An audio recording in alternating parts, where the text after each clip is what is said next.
Et modèle, qu'on aime respecter en pile, mais nous, en pile des ordres fait dans l'administration, ça là.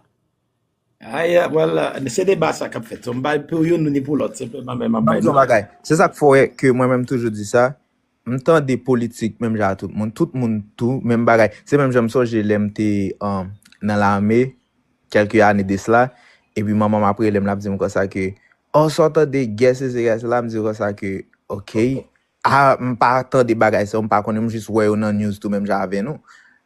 So, it's just like, se kon sa bagay yo, tout auton bagay poko defini, mwen mèm mpa juje l korek.